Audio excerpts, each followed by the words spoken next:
A very, very beautiful Monday morning to you, and a warm welcome to the press. Reaching you live from the nation's capital, Abuja. I am Olamide Al-Hassan. I know the edit on the press. First of all, give you updates on what the weather is looking like, the weather forecast across the 6 geopolitical zones that we have in Nigeria.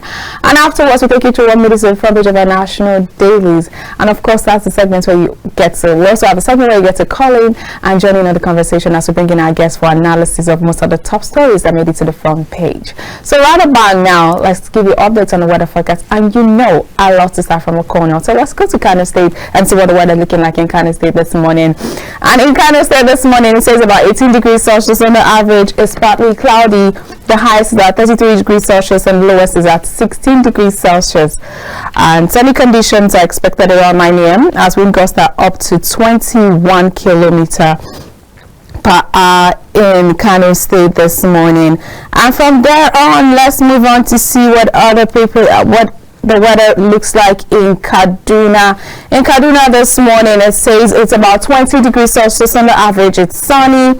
The highest is at 33 degrees Celsius and the lowest is at 18 degrees Celsius. And it says sunny conditions to continue all day as wind gusts are up to 34 kilometers per hour in Kaduna State.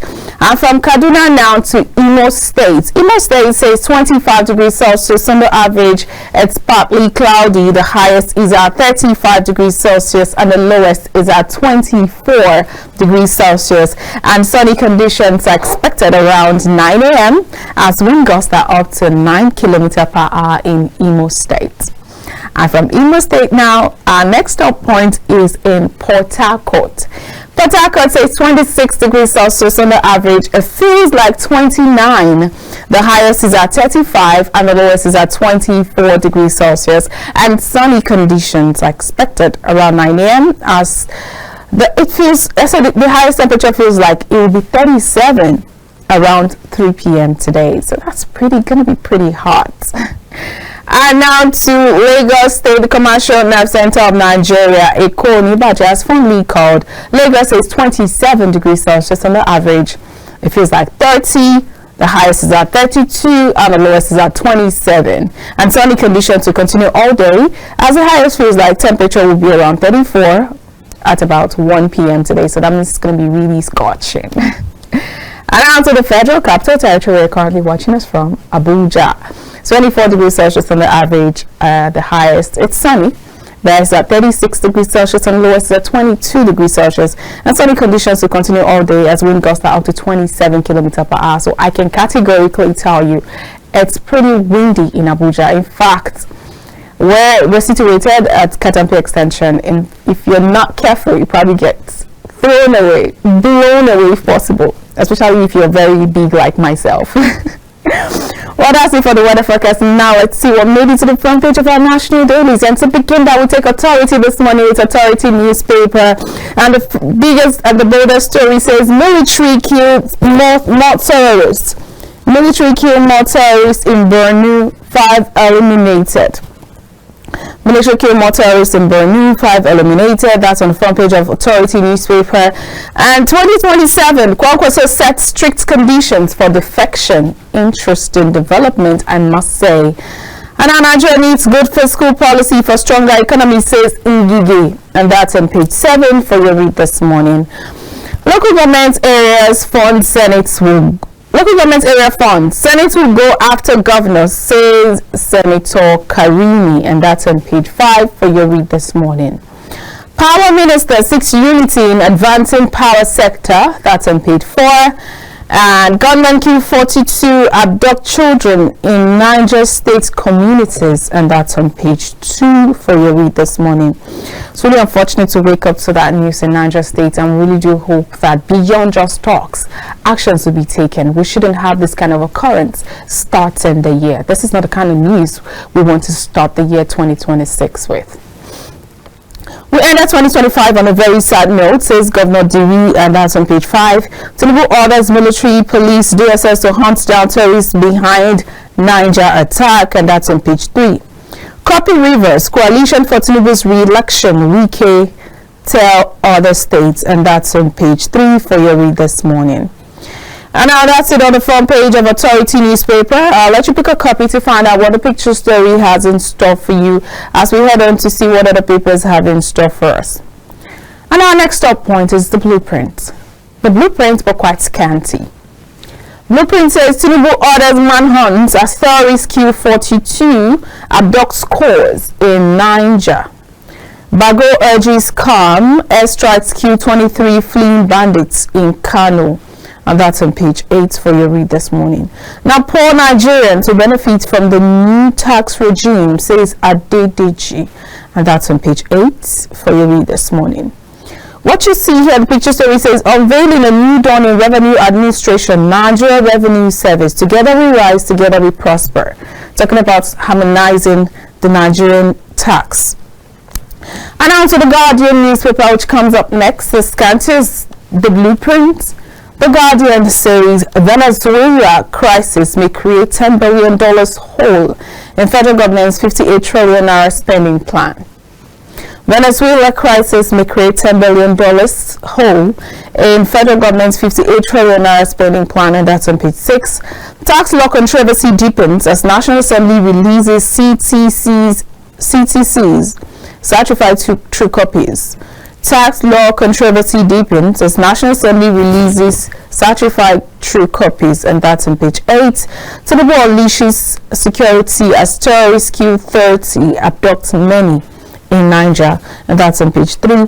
Additional outlines power sector outlook, support for reform. U.S. action against Venezuela undemocratic and against international laws. That's on page 3 for your read this morning. And that's it on the front page of the Guardian. And now to Daily Trust, as well as very scanty. Daily Trust says NAS disowns gazetted tax laws.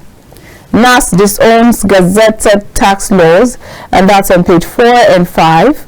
LDC tickets, Obi Kwankwaso to battle Atiku, and that's on page 6. How bandits killed 60 in Niger.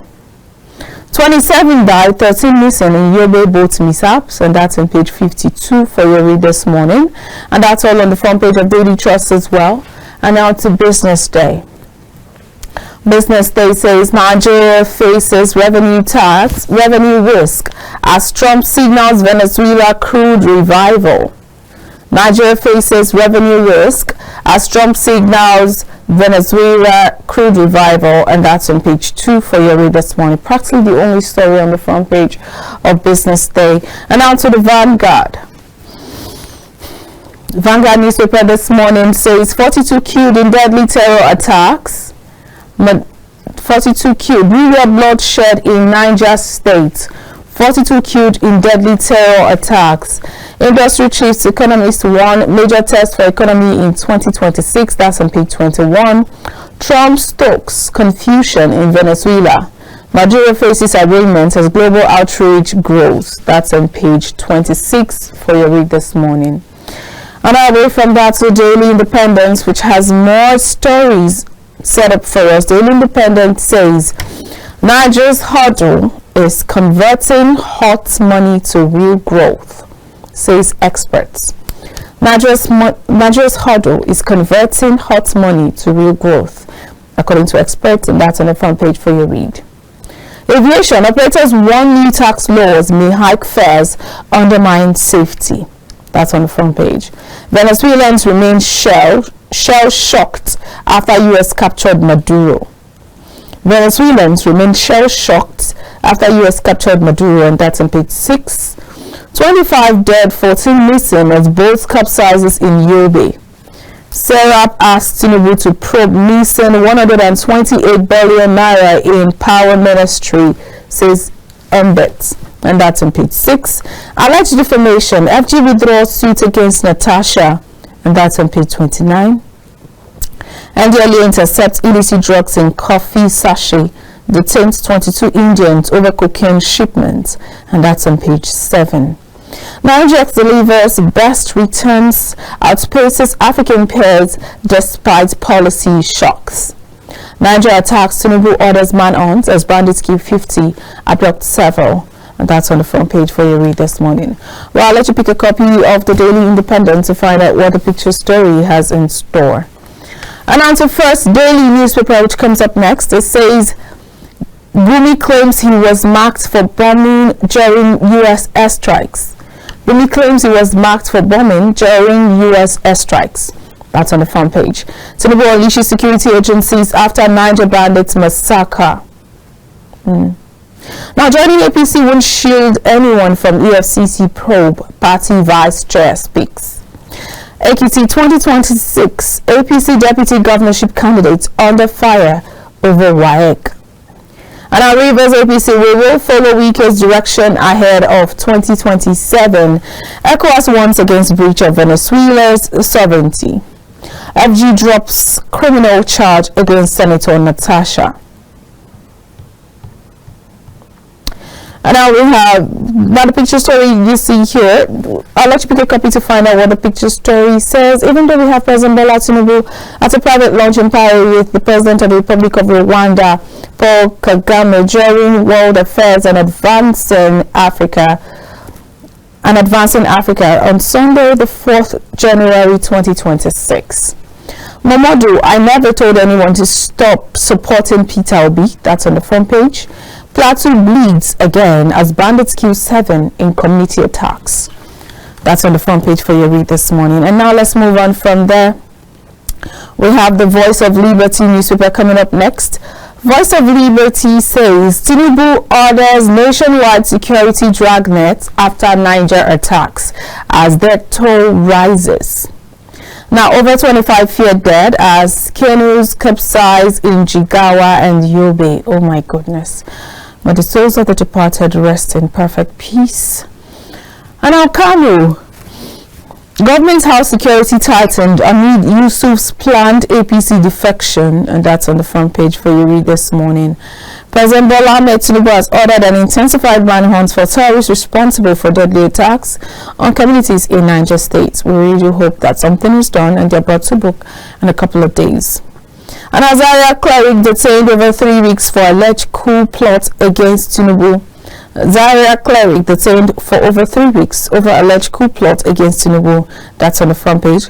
Venezuela, Trump plotting to remove Tinubu from office, says Primate Ayodele.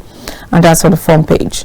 Now, Rivers, where you go, we go. APC leaders rally behind Wike for 2027.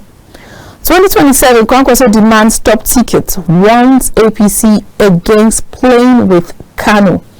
And that's on the front page for your read this morning.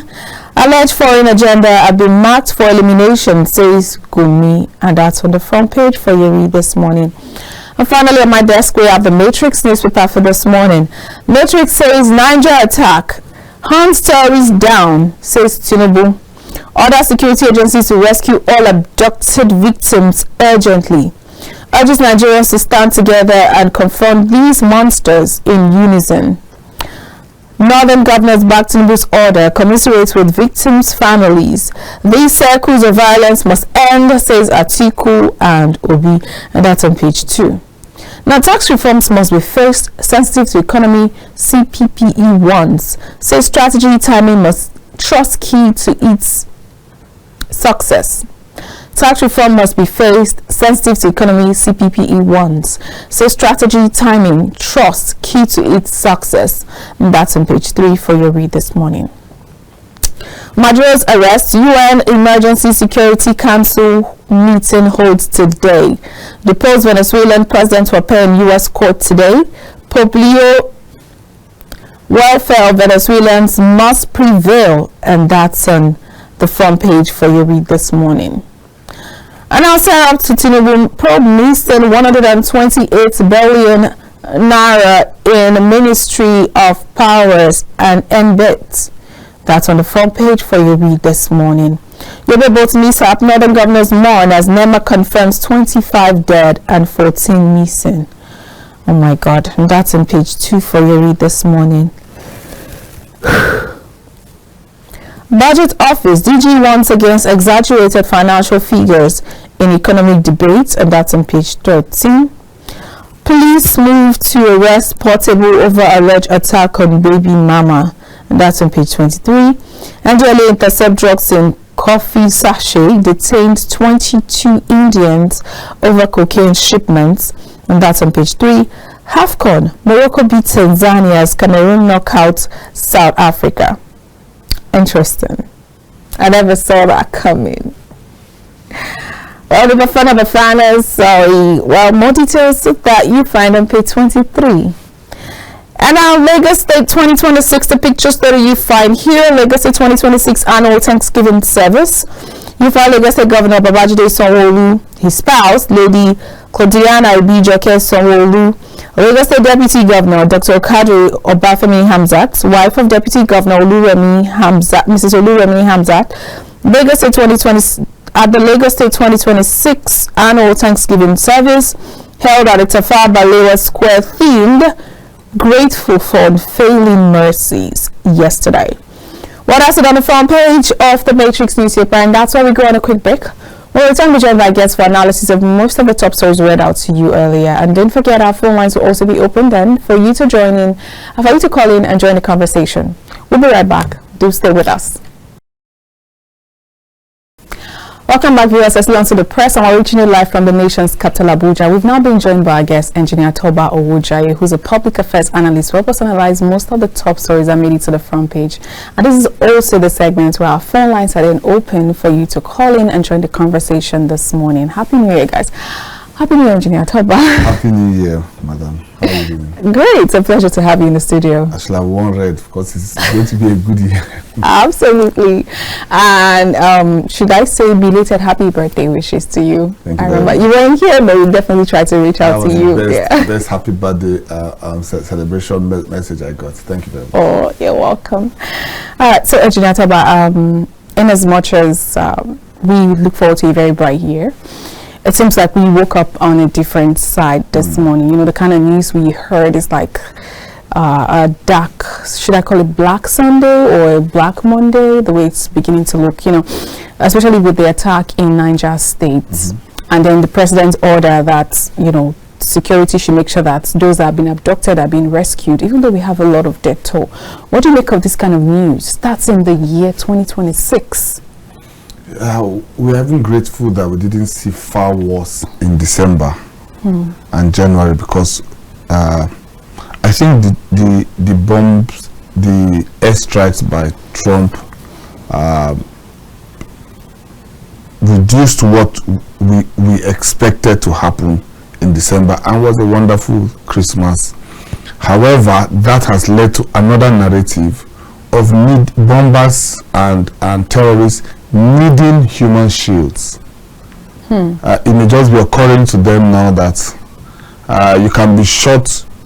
If you are waiting to see Trump's plane, you will never see it. You only see the bomb, and you will be asleep when it happens. So you won't even see it. You'll be dead before you know it. So with that, what they would want to do is to get human shields.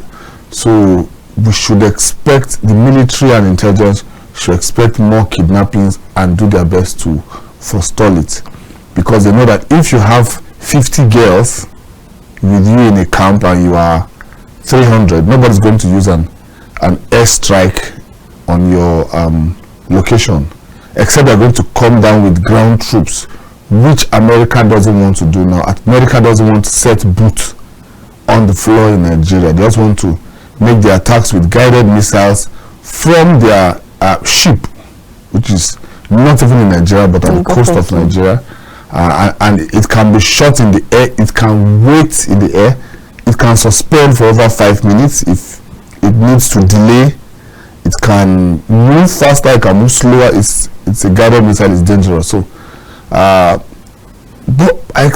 intelligence should have seen this coming, that they would go for human shields, which we had. I don't know how true it is. Gumi saying that his allegedly that his name is on a list to be eliminated. Yeah, I saw that. So everyone's going to get human shields. We saw it in Gaza. There's nothing new in this. It's from the playbook of war. Human shields. We saw it in Gaza. You put ammunitions and put human beings, put them in schools, put them in hospitals. So how do you attack those people except you come with a ground troop? So I expect the American troops to now liaise with the Nigerian troops if these people begin to gather human shields. So you think this is about getting human shields and not a case of maybe kidnapping for ransom as usual? I don't think anybody wants to kidnap for ransom as usual when you are aware that you can be roasted in 5 minutes. I don't think it's about money now or defiance to continue just doing business as usual. I think it's about protection. And if I have 100 girls, you can't shoot me from the sky. You know, it's just heartbreaking to know that these things happen and they usually have successful operations, because this is not the first time it is happening. We ought to be aware. You know, I was speaking with a security and intelligence expert a couple of days ago about some things happening in some other states that he has chosen not to actually disclose just yet. But he was telling me that there was intelligence ahead and they've informed, you know, the necessary authorities for a couple of hours waiting, but still nothing was done. In this kind of case, do you think that they probably were pretty intelligent, you know, that this thing is going to happen and still nothing is being done about it? We seem to always take, you know, reactive measures all the time rather than proactive measures. Now, look, it's happened. The president is saying, make sure you rescue all of them.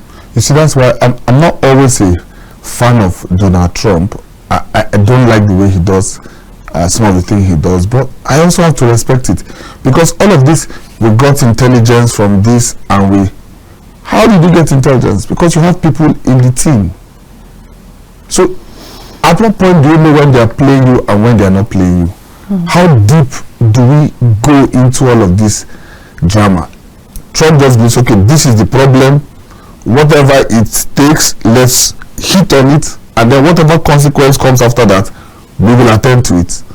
So what we need is more of these airstrikes before these people begin to gather human shields wherever they are. But it may also lead us to where their camps are.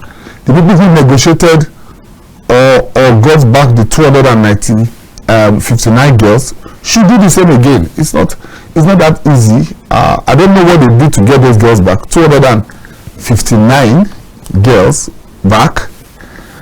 I don't know how you gather 259 people. How many buses is that? Even if we use a Marco Polo bus. Are you just talking about the bus? Are you also not talking about the timing to pick almost 300 persons? How did they do that? How long did it take them? How fast can they be for almost 300 people? No, let's keep it at 259. You can't use less than 5 coastal buses for that. The buses can't disappear. The buses have to drive on the road. So there's a lot that is going into these issues in the north. I have said on this show, I've said in other places, that the leaders, traditional leaders, religious leaders, and political leaders are somehow either involved or playing ostrich to this. Like, if we turn our face from it, let's pray it disappears. And that's what's going on. It may drag for a little while, but we pray that between Trump, Tinubu, and General Musa, they should be able to handle this well. You know, there's also, just like you said, that maybe our leaders are probably even complicit, traditional leaders, because you cannot tell me that most of these communities that these people go to are that large that you don't even know when something strange comes in. You're not aware. You're not informing the right authorities, and that's where we talk about this local, you know, community policing here and there.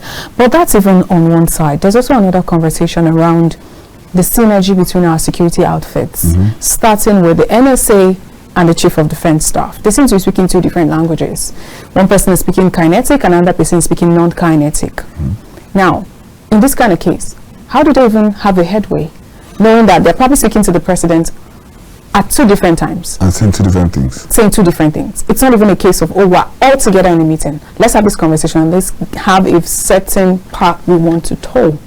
That's another bone of contention. I don't think they're having separate meetings. It's just that 2 people from 2 trainings and 2 different ideologies.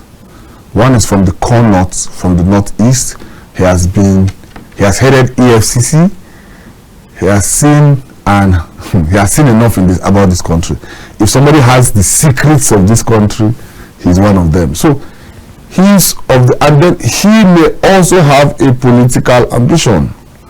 And if you have political ambition, you have to be soft on the north. It's just how it is. Whether you have a northerner or a southerner, whoever you are, once you have a political ambition in Nigeria, as of today, you have to be soft on the north. We saw it from Ojikalu, we saw it from Rochas. You have to start speaking the language. You have to start pandering. We saw it in Tinubu's time when there was bombing. A market was bombed in the states. You have to donate. Everybody panders to the north because the north is a more united front. So he too may also just be saying, let me not bomb these people so that doesn't remain on my record when it's time for me to contest for something, and then the people who I'm trying to support now may not be the ones to support me then. But Musa, as a military man, is saying, see, every time we have negotiated with these people, we have come off worse. So, and every time we have gone outrightly to bomb them, we have gotten victory. So this is my part as a military man. And I believe that Tinubu just played a game on all of us, got him and the others to retire, and then 1 month later brought him back at a higher position, a position that he was answering to before he could take now he gets to decisions. call the shots. Now he gets to take a shot. So he did a lot. But he's going to a lot of private events. His people are still celebrating him. The day before yesterday, he was still at another event. He too is also trying to adjust to the new political life of office. You're invited by the king of your kingdom. You have to go. You're invited by the senators of your place. So that's like derailing from the goal, because the I'm saying these are the things that come with dropping one uniform. Where yes, and now you're a civilian, now you're a minister, the king of your kingdom calls you for a coronation or something, you have to try and show up. So it's going to the timing is not the best for that. I think they should keep it, and it was a festive period at the same time. So it's sad where we are, but it's just so heartbreaking that this light now is on. This kind of light is on Niger State. In less than 2 months, we have this kind of abduction twice. That's becoming one too many. Niger State is the biggest landmass in Nigeria. I know. Niger State is bigger than most states. If you say most states, you won't get it. Niger State is almost bigger than the southeast. Generally. Entirely. Yes, entirely. Yes. You can travel within Niger State for 10 hours. I have experienced it. So when people say Niger State, we need to explain the landmass of what we're saying. And most of the area is rural. 90% of Niger State is rural. Governor Bago needs to tighten up his belt. Yes, he is. But I'm telling you that for project's sake, I've asked him on the street, he's doing the largest number of road networks, because the roads have to be good for you to secure a place. In fact, he's done a lot of roads. In fact, I traveled recently by road and commended by he's doing a great job. I met a driver and said that he has been to all the 36 states in the last 2 years, and Bago is doing the largest road project in the state. Why would you want to fix a road? Because the easiest place for kidnappers to block anybody is on a really bad road. And once there's a really bad road and the kidnappers block you, you can't disappear. You can't reverse. Where are you reversing to? A bad road. So he's doing that. Meanwhile, these strikes can still happen. What I expect him to do is to preempt them. This happened in a Catholic school. The other happened in a Catholic school. There is a way that Christian girls are being targeted. And I'm not, maybe last time I came here, I don't like saying Christian genocide. The goal is to strengthen the narrative. Strengthen the narrative. I know. Yes, so he should, the governor and the security should triple the securities at girls' schools in these states. Triple the security there. Plant in people who are off uniform, informants, so that you pick up information early. And if something happens in the school, you have a system to shut down 5 kilometer radius from when it happens. People cannot disappear from 5 kilometers. They cannot up and disappear from 5 kilometers. They have to be somewhere. Except you want to tell me that they carry the girls on bikes, which is not impossible. You see, these guys can come with 500 bikes. If they come 500 bikes, then that's another issue. I hope I'm not saying too much. No, that's shocking to know that someone can easily whisk another person away on a bike. Well, that's another possibility. What will a person do if 500 bikes come to a school and whisk 500 kids? Now, the president has actually spoken. He said that they should be, okay, there's this order. I said, President order security agencies to rescue all abducted victims urgently. We know it's not the first time the president is speaking. But do you think anything will be done differently this time? The last time they were able to get the girls, I believe they'll get them again. My fear is that I hope that this doesn't begin to play out in all the states, because like I told you, human shields. So if this works out and there's no bombing on Niger State, other terrorists in other states would want to try that. But if maybe the ground troop gets there, eliminates 50 of them, rescue the girls, everybody thinks twice again. You know, another thing that's concerning is the fact that half the time when people are being abducted and we hear the stories of, oh, we've been able to rescue them, or they've been released. Is it that release or rescue? Those are the languages that are being used. And we know that when someone is released, there are some conditions as to why they were released. Of course. And if they were rescued, then it has to be that you actually did confront whoever abducted them, and then you took, probably you overpowered them. So there should be reports of them being arrested, right? That's the expectation. But we never get to hear that. We never get to hear the details of the rescue or the release. Why is that so? I think I want to also blame the media houses. At what point are we going to start interviewing the people that were released or that were once captured? You can't carry 20 people, interview them separately at the same time, and not be able to puncture a lie. Because they can't have the same story. See, you know, it's not usually a case of we never get to interview them. It's always a case of they have to go through some sort of rehabilitation before they have the moment to eventually get to speak with you. And then eventually family members want to see them. So there's really no that one-on-one session besides, oh, these are the people, they have to go through some sort of rehabilitation, they've gone through some sort of trauma, they can start relating this information. They have to first of all be in that rightful frame of mind before they begin to express themselves and tell us what they went through. But that kills the ability for us to get an original feedback from the people that were captured. Except we don't want to get to the truth. Except we don't, you see, and once you don't want to get to the truth, then there's no need for us to do all of this drama. The last ladies that were girls that were captured, we needed to interview them. We need people to meet them one-on-one. Yes, you are going through trauma. Whatever is interviewed there can still be edited. Let's say they say some things that are security issues that can be edited off, but the general feel of what they're going through, what happened to them, how long they think they trekked, what means of transportation, these are questions that need to come out. We can't keep this thing going on like this forever. They need to be interviewed. They don't need to mention names, but we need to know, how are they taken? Where were they taken? Were they fed? Were they beaten? These informations need to start coming out so that Nigeria can move forward. We can't have this every day.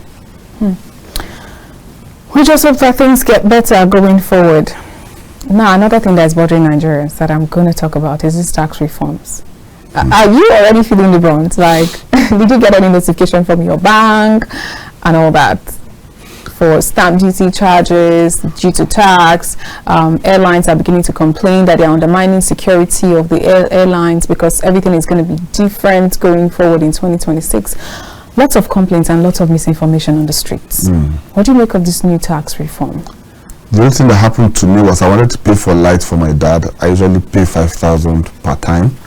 And I paid for my phone, and they said that there's a vend issue, and they still have an outstanding of 10,000 to pay. And this is I've been paying all the while without any issue. Yeah, I think so I had the same experience. I had to now clear 15,000 before I was able to buy them. I don't know where the 10,000 was also coming from, but that was exactly the not. So I also had to clear. So at what point are we supposed to be pre-informed? You see, we are still doing things crude in this country, like we're savages or cavemen. If people have a bill of 15,000 to clear, and this is a new charge you are bringing, then for heaven's sake, send a message to people ahead. A 15,000 naira stuff is on your machine, so that when somebody pays, he knows what is going on. If there are very few educated people who can find out what the issue is, so I had to find out. It took them 2 days of being without light, and it was really bad, So for the tax reforms, nothing has happened on my account yet. I've not done any major transfers.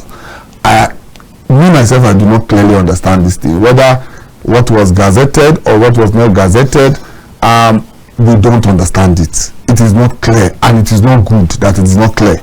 This is our money. You want to tax me? Let us.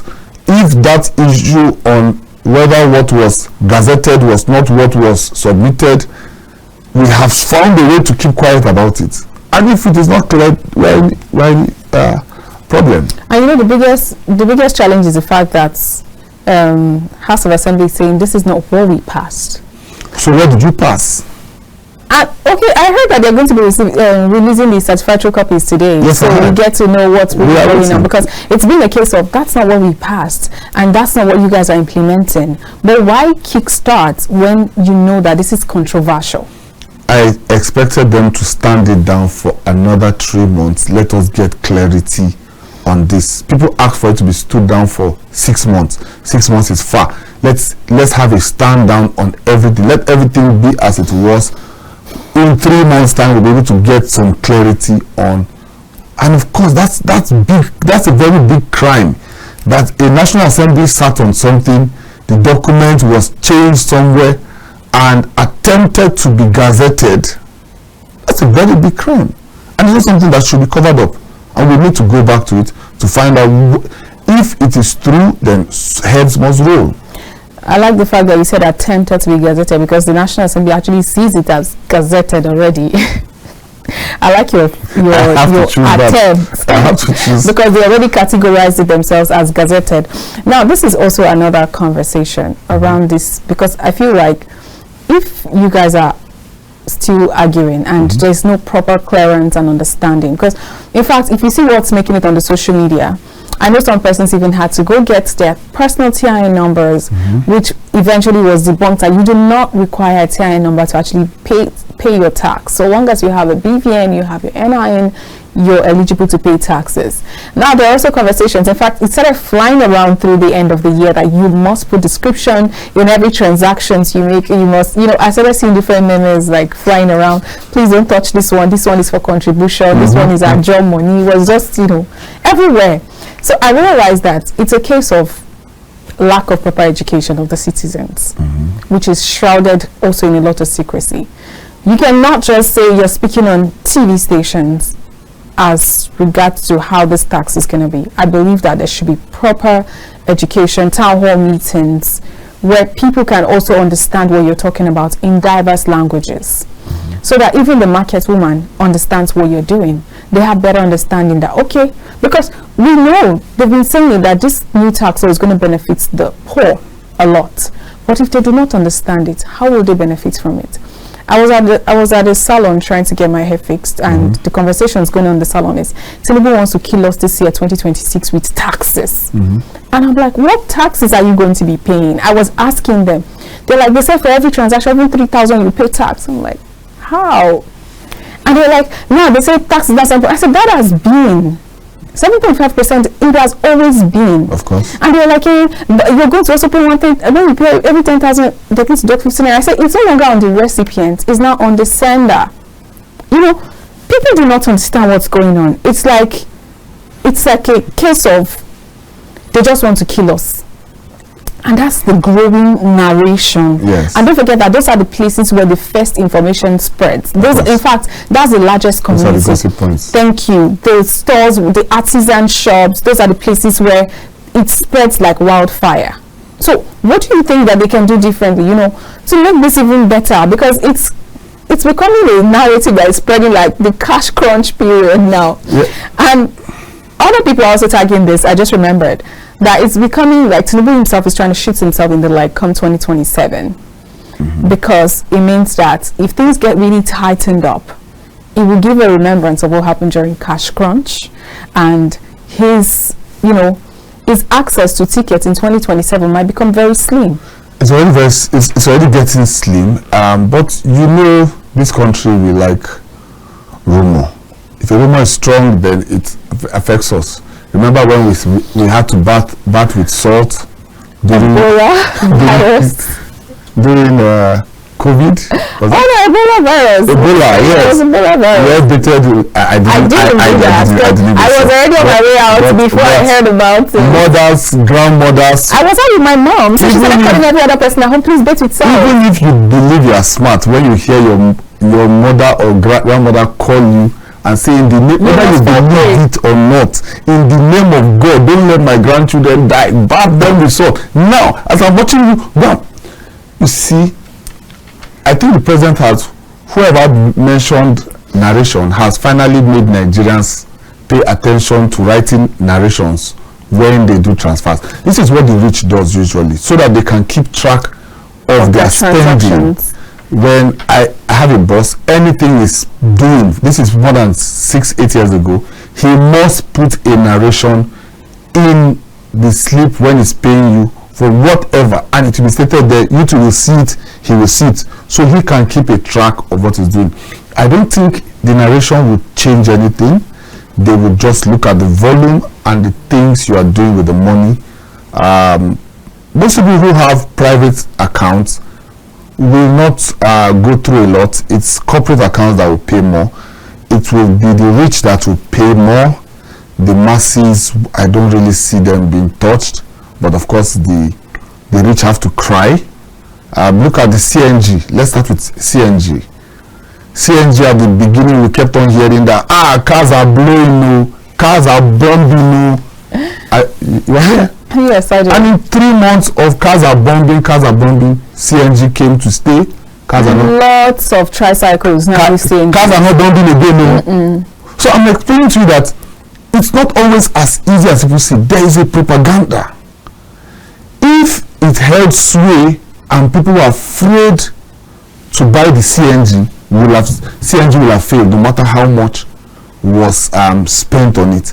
We had to beat the propaganda. The government had to beat the propaganda, give CNG conversion for free at the start, which was the catch that made CNG roll. Now CNG is, I entered a cab yesterday. The guy said he buys fuel for 6,700 and he makes 50,000 off it. So it works for him. You see, so, but propaganda is also involved in this. Politics is also involved in this. This is also part of the misinformation. The president signed 20 top social media people to give information about these tax laws. This what was the Jennifer lady, financial Jennifer, I think one lady on YouTube, and 19 others were brought who had strong content. They wrote about this, but that doesn't get to the market woman. It will get to those online who want to read it, those who follow those platforms. But apart from rumor, there's no other way you can circulate this. Even if you go to town hall meetings, how many people are you going to tell in a town hall meeting? So it's a tough one. The government is in it. They should keep to their words. We need to be sure that what is presented in the National Assembly is what is going to take just place. Like we do when we want to talk about educating the electorate. Yes. One of the biggest, I would say, widespread education we've had when it comes to electoral issues was in 2023, 2022, 2023. If we can employ that kind of, that kind of method, using most CSOs, when it comes to this tax, because tax is even more important than elections actually. So if we can employ that same method, don't you think we'll have a headway? See, a lot was done earlier last year. We had it in pidgin English, we had people explaining tax everywhere. But where the issue has now become complicated is where we do not now know whether what was presented and we talked about for 6 months is what was gazetted. Once that is missing, then we don't know what we're talking about. As I'm here today, I don't know what I'm talking about. If we don't know what was passed into law, because it's what was passed into law that will hit your account. I did not discuss with anybody on how I will pay 15,000 on my NEPA meter. I didn't discuss with anybody. I didn't see it anywhere, but I paid it. This is the reality. You know, we just hope that things get better, and maybe there'll be better clarity starting today when we eventually get CD certified true copies coming from the National Assembly. Now let's look at other claims. President Donald Trump seems to be on the radar. Now, what's happening with the capturing of the Venezuelan president, Nicolas Maduro? That's one of the most politics is tiring me now, because politics is complicated. Maduro is not a good man. He is into narcotics. He rose from that system and became the president. They are accountable for about 2% of the drugs that enter America, which is still large, but that's not a large major concern. And then he won his election, or didn't win his election. It is still in contest. But also along that picture is Venezuelan oil. Venezuelan oil is super.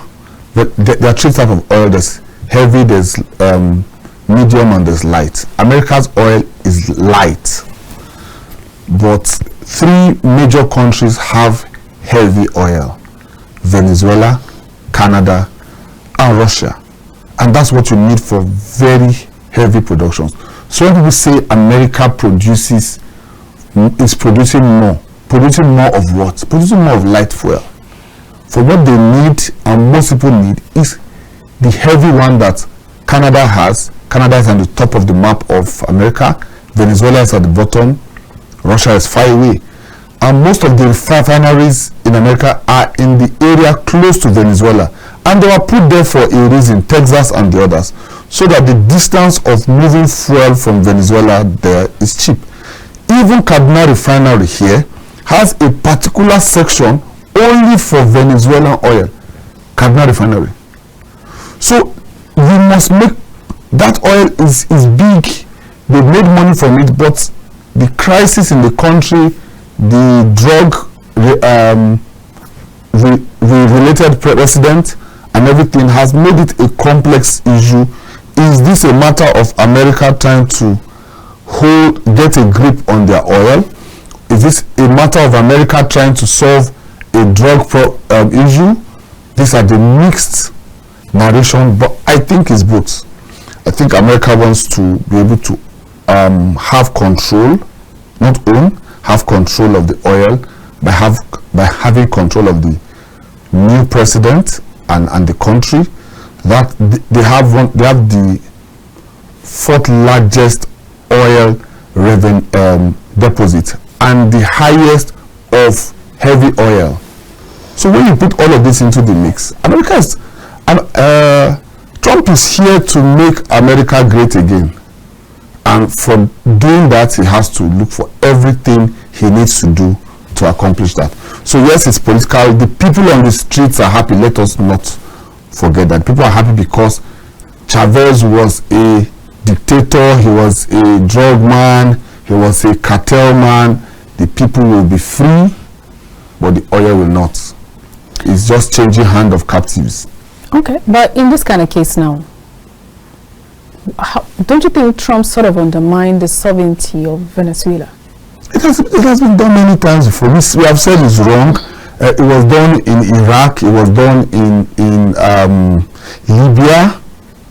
The sovereignty of nations are being trampled on. But you also saw Russia do it in Ukraine, where you invade another country. However, Ukraine set themselves capturing their president. Yes, Ukraine set themselves up for that. capturing is a president. A sitting president. So what about his immunity? His immunity is in his country. It's wrong. It is wrong, in my opinion. I think he will be released back, which is why he was not killed. I think he will be released back. But America will want to change things up first. I saw a list just before I came here of senators from both sides of the parties who have been cashing in on the drug business in Venezuela. American senators. I would have to verify that list because I just saw it before I got up on air. But those are the kind of things the president wants to shake up if he sees that he can expose a lot of people who have also been part of the drug cartel. That can be one other gain. But also notice that the people in Venezuela are celebrating. But then I'm looking at this like some sort of violation, because let's talk about, I'm looking if the United Nations are going to come up to say anything regarding this, and if there's any sort of sanction to go with this, because just barging into a country, taking away their president, regardless, I think there's supposed to be measures to be taken before this happens, because it simply means that if this would go scot-free, every other nation of the earth would probably could experience this sometime soon. Away from the fact that in Nigeria already there are conversations around the fact that, in fact, for over 48 hours after the intervention, people were saying that probably the Nigerian government was not even aware. No, not even to come and carry the president. Probably they were not even aware. He just did it on the case of, and if you look at his language after the incident, the statements he made, people are beginning to feel like he did not acknowledge the fact that, we worked with the Nigerian government to do this. He just literally said, we gave them the Christmas gift sort of that they deserve and all of that. So that sounds like a dictator speaking, like, I have taken my decision and that's it. So that begs the question, if it can happen in Venezuela, it can happen anywhere else if the United Nations doesn't stand up to it. Yes, it can happen anywhere. But like I said, always go back to the fact that the people in Venezuela are happy. Let me start with that, because the first thing you must know is what has been happening to the people. The people have been suffering from being oppressed by a strong drug cartel. Venezuela was once a very rich country. They had a president that was fantastic, and he entered also into these drug issues. They gave too many things free. Venezuelan oil became very, very low in value. The country is in a complete crisis. The drug guys are still the ones with the money. The cult guys are the ones with the money. The people on the streets cannot speak up, or else you die. Their girls are into prostitution and all of that. Now that the man has been taken, that system is collapsing. So that's why the people are rejoicing. I am not in support of him carrying a president. That's what I'm saying. Okay. But I'm showing you the other end of the coin. That part is that the people who live there are rejoicing, because in this fight, the grass is always suffering. So the people are the ones like, take him away. We have suffered for 8 years under him. However, the UN will speak. Exactly my expectation. Yes, I expect them to speak. They even said something yesterday, but it's not going to. What Trump is going to tell you is, UN, this is what you are supposed to have done 2 years ago. This guy didn't win an election. He forced himself on the people, and you did nothing about it. Exactly what I was going to talk about. So UN, what are you talking about now? That it should have been from the place of elections, because there are lots of legal ways to actually support the people, not just go oust the president just like that. So there was an election, and a certain set of people had said the lady who contested against him won, and he was the sitting president, and they believe that he forced himself to stay in office and continue. That drama is still there. You understand? So it's like, let's say we have an election. One person is saying, the incumbent is saying, I won and I'm staying. The other people fighting him that you didn't win. He has silenced those voices in the states. Those voices have called out to Donald Trump, please come and save us, come and save us. Now Donald Trump has come claiming it's because of a drug cartel that is entering into America. He cannot allow it continue. So, and the president has been found has drug-related cases already known. So this is the question: why will the country allow a person with drug-related crimes to be president? It's just going to spread. When an evil man is in power, evil will spread. So it's a good and bad at the same time. I am just looking at it like Trump is truly going to get the award for world most populous president in some of his actions and inactions. All right, so let's quickly look at what's happening with the ADC ticket. You know, I don't want you to leave without, you know, commenting on this one, because I know that on the 31st, the news we woke up to is the fact that Obi was going to move into the ADC, and now we have him in the ADC right now. We have the likes of former Vice President Atiku Abubakar, and we have the likes of Rotimi Amechi. Now this is looking like, what do you project, you know, when it comes to who's going to be the party ticket flag bearer? What do you think is going to happen to the others who also have ambitions? Because I love your predictions. You almost always come true. Which is why I'm smiling. Kwankwaso is also going to ADC because Abba is going to APC. Yes, but he has conditions. Yes, his condition is that he either gets a presidential ticket or a vice presidential ticket, which I already know is a vice presidential ticket. Of course. So he may already have a discussion with Peter Obi. Peter Obi is learning the ropes. As I told you, national politics is very different from regional politics. So it's how to outplay and outsmart Atiku, who donated the national secretariat that ADC is in. And I've said it here, Atiku cannot be beaten in any primaries. Why did you say that? What about now? There's going to be a combination of, let's say a combination of maybe Kwankwaso and Obi. Do you think those two cannot beat? The only primaries Atiku has been beaten in was fair and square, was when he went to APC against Kwankwaso, Rochas, and Buhari. That's the only time I can say Atiku was beaten fair and square, and he just joined the party. He just joined ADC. Yeah, he formed this from the Atiku is a brain. People don't. I'm not his man, but you can't remove the man from being very intelligent. He says very little. I like how presidential he always looks. Yes, he's always a statesman. No matter what's happening, even if he loses any place, he'll be calm and so. But he knows his schemings. So I don't believe that. Okay, and then I also think that El-Rufai. I think he has ambition. I think El-Rufai also wants Atiku to fail in 2027 so that he will contest in 2031. I think that's what I'm saying. This is what I see. El-Rufai has said he will not contest in 2027. He will contest in 2031. Okay. He has made it clear. Okay. But he's going to support anybody to remove Tinubu. Right? So he's not saying whether he's supporting a northerner or a southerner. He's saying, you people that want to contest now.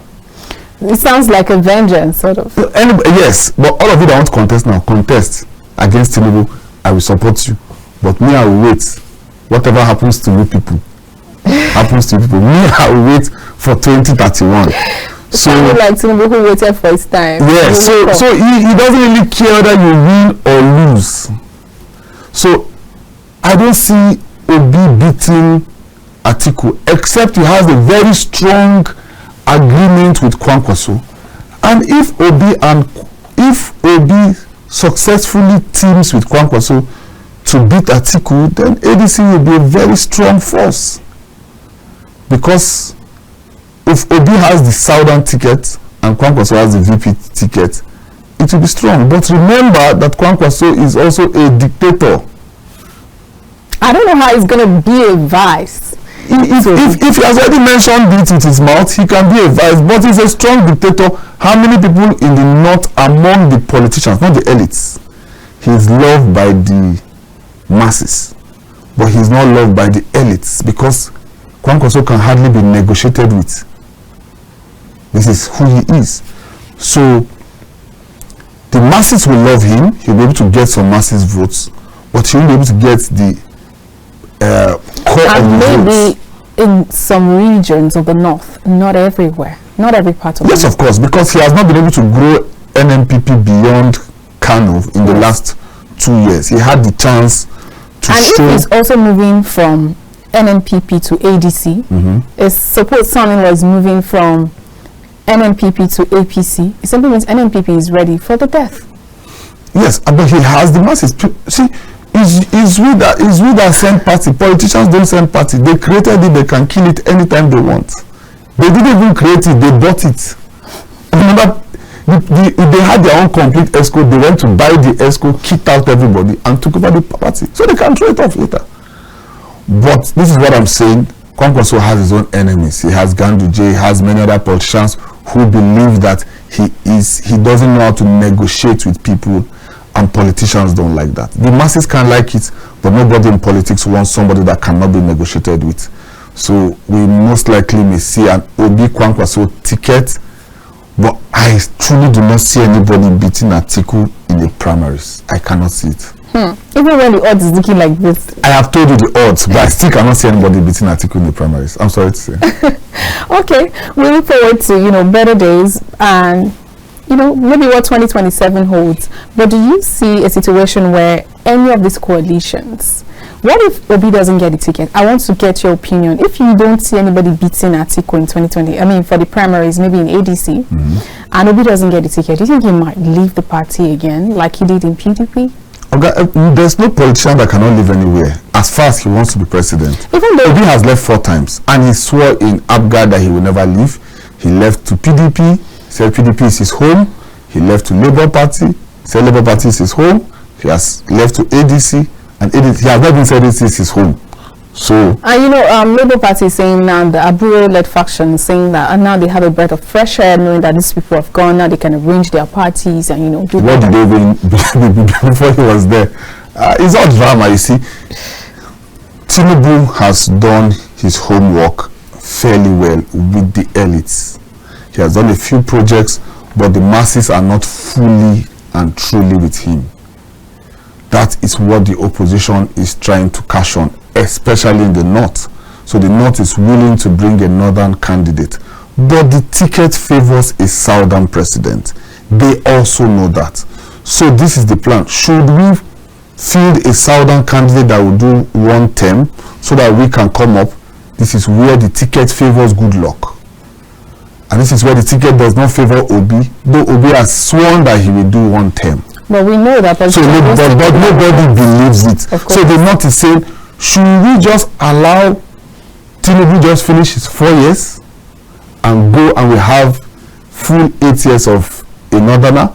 Should we bring in good luck who can only do 4 years? Or should we force Atiku in? These are all the dramas. Or should we just leave Tinubu? And you see the Atiku now, does age still favor him to run? Now, Atiku will still run in 2031. At what age would that be? Once Atiku is alive and breathing, Atiku will contest. Interesting. Well, that's it. Thank you so much for your time today, Engineer Toba. It's always a great pleasure to speak with you, and I look forward to those your predictions. Let me see how it unfolds. It never fails. I know, right? Thank you so much for your time today. Really appreciate you. All right, viewers, thank you so much for being a part of the show today. This is where we draw the curtains in the segment. I am Olamide Al-Hassan, and I'll see you again tomorrow. Bye for now.